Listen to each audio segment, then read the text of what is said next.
What's going on, everyone? Today I am working on the Ford Transit. I wanted to make a longer video this time and do almost like a POV. You're fixing the van tie sheet. I've got the new hub, I've got the rotors, and of course new pads.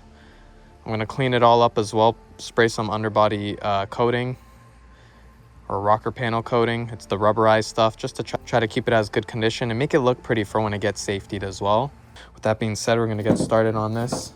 First things first is obviously jack up the vehicle and remove the wheel, so I'm gonna just do that quick.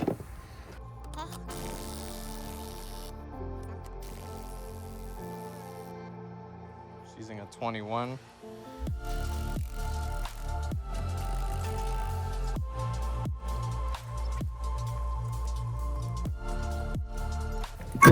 There we go.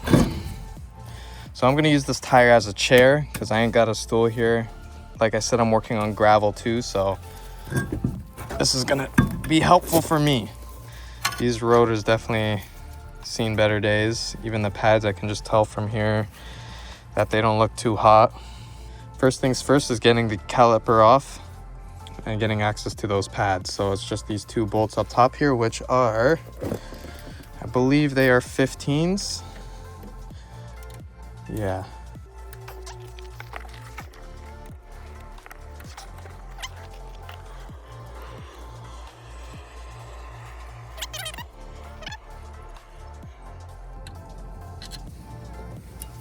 There we go.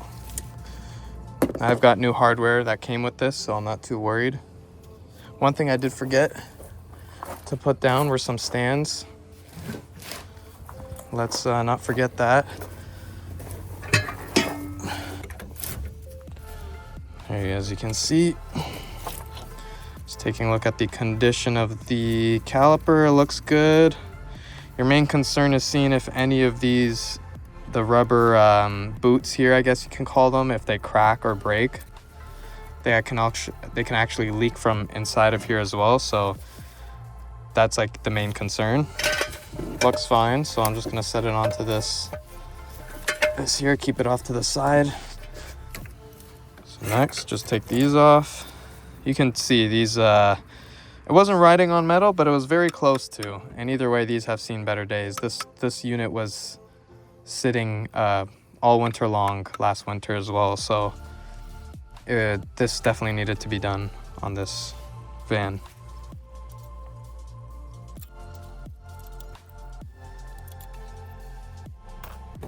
Okay, next up, what we got to do is we're actually going to turn the wheel, start the van, turn the wheel all the way this way so I can get access to these bolts. It's just easier for me if I were to do that. So that's what we're going to do.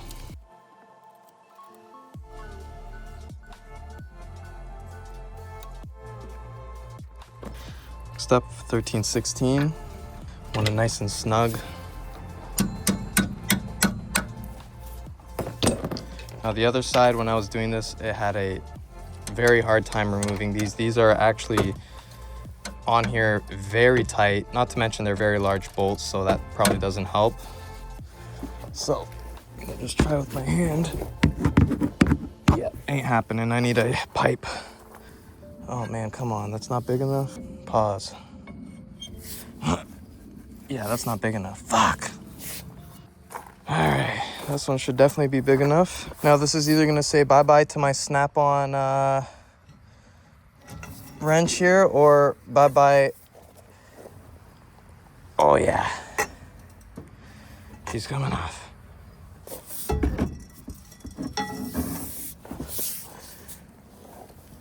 Oh, yep, I think I just broke my snap-on fucking thing. Oh, warranty! Damn. I hope nobody at Snap-on sees this video, because I don't think I'd get warranty for that shit. Please don't snap. There we go. There we go. All done. Now we can just remove this. Honestly, this side wasn't bad. You can see that there's 5 holes. 1, 2, 3, 4, 5 of these holes here. And you actually got to line it up until you find the bolts, which are T50 bolts. There you go, it's in. And because this is a little rusty, I like to just kind of tap it a little bit.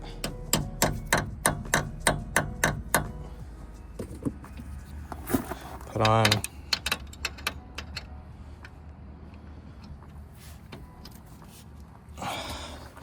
This is gonna have to go up.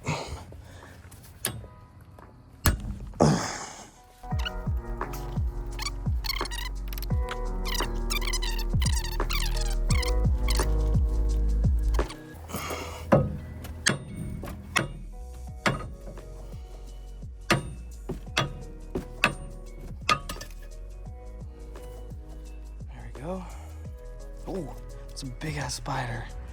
If you guys want to just replace just the rotors, then all you guys got to do is remove these bolts here. Since I'm replacing both components, I'm just gonna not even bother doing that. I did it on this one because at first I was just gonna change these until I realized how rusty and bad these ones looked. Plus it's pretty cheap too, so I said might as well get it.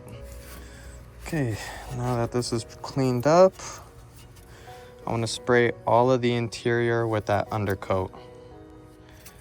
Clean it up a little bit. And while I'm here, I always check the steering components, all the linkages and control arms, make sure there isn't any play, any bouncing, which is all good. Both sides were okay. Okay, and I like to apply a decent amount of coats to this. Like I said, this is just kind of like putting makeup on a pig tie sheet. You know what I mean? Like, this isn't gonna be permanent fix. It's gonna rust all over again, but it just makes it look nice.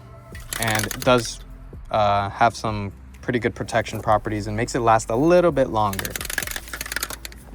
So yesterday I got pretty late, so I took a break. It's another day. It's actually nice out now. Put this rubberized stuff all on the inside here, as you can see. I'm gonna put maybe one final coat on everything and then get started on cleaning all this up and getting ready to install it.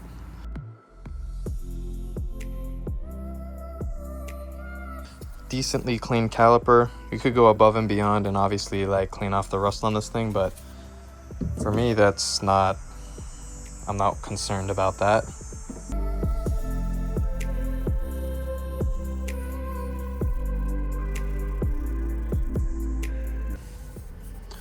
Okay, so I'll just pretty much run my finger around here, feel if there's any like high spots from rust or anything. Feels pretty good here. The idea is you don't want to take any material off. That's why I'm not using any power tools or like grinders, sanders, stuff like that. Just some slightly rough sandpaper will do the trick just to get that stuff off. Okay, so here I have, there's a little bit of rust here, that's okay. So here I have the new rotor, the new hub. What you want to do is line up the ones with the flange here with these bolts onto the rotor. So that's what mounts the hub to the rotor. So that's the first thing you want to do. So kind of just line it up, and look over it, and just twist it until they line up like that. And grab your bolts, these ones here, get one in, and then I kind of flip it on its side actually.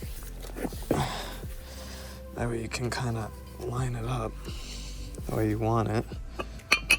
There you go. And then you just screw them in.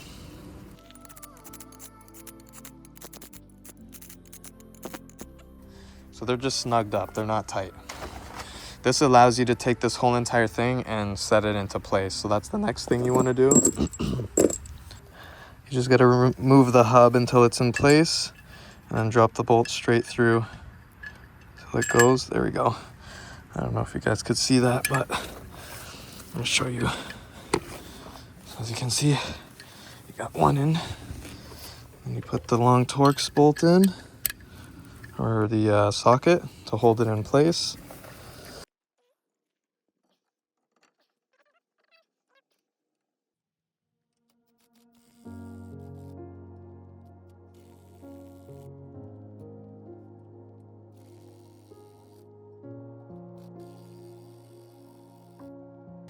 All right, so these outside bolts here, the hub to the rotor, they're going to be torqued down to 22 foot-pounds plus 90 degrees. And then the inside bolts are going to be torqued down to 46 foot-pounds.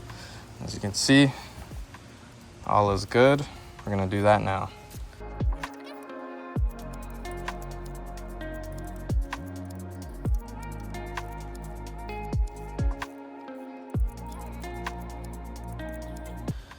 There you go. Okay, now we're gonna do these outside bolts. So 22 foot-pounds. We got a 13. 22 foot-pounds and 90 degrees.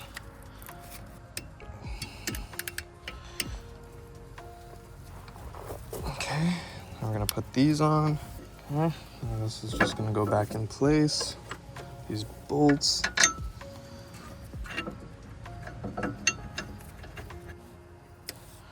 Next thing is we're going to put in the brake pads and also the brake hardware there, the pad hardware. Kind of want it to click in place. Make sure it's not touching the rotor as well. One thing I like to do too is since the pads always slide like this, when you apply the brakes, it's going to come closer to the rotor, obviously. I always like to put some silicone lubricant onto these I guess the sliders or the guides, whatever you want to call it. Of course, make sure you're placing these the right way. Make sure that they click in place. All right, so now with these double piston brake rotors, or brake calipers, you need to push them both down at the same time. So a trick that my dad taught me is you actually put in an old pad in between them, and then you can use like a vice grip or something to push them down. I just like to use the actual tool since I have it. So I'll just show you guys how it's done.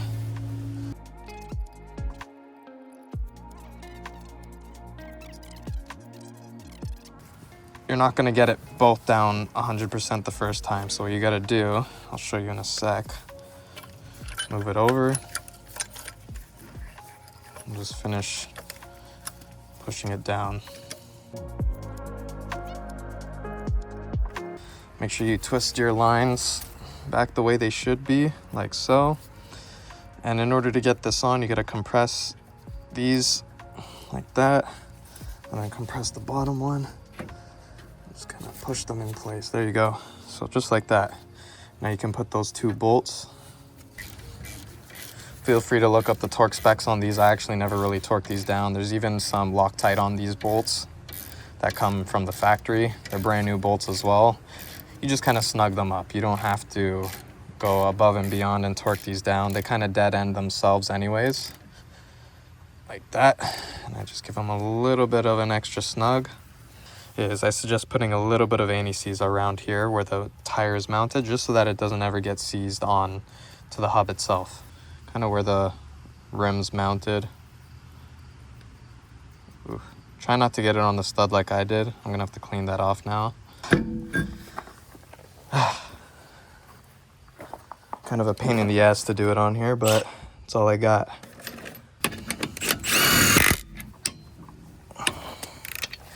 Yeah, so these are 150 foot-pounds to torque them down. This only goes up to 100, but I'm gonna exceed that. Probably not good for the torque wrench, but realistically, I've torqued so many things down. I already know what I'm kind of looking for when I'm torquing down wheels. And after you do drive it for a little bit, of course, come back and re-torque it as well. It's just nature to do that. But anyways, guys, that's pretty much all there is to it. I am gonna start doing the backside now, or the rears. Once I do one side, I'm gonna do a video for you guys as well on how to do it. I hope you enjoy the video. And stay tuned for that video, which will probably come out next week for the rears.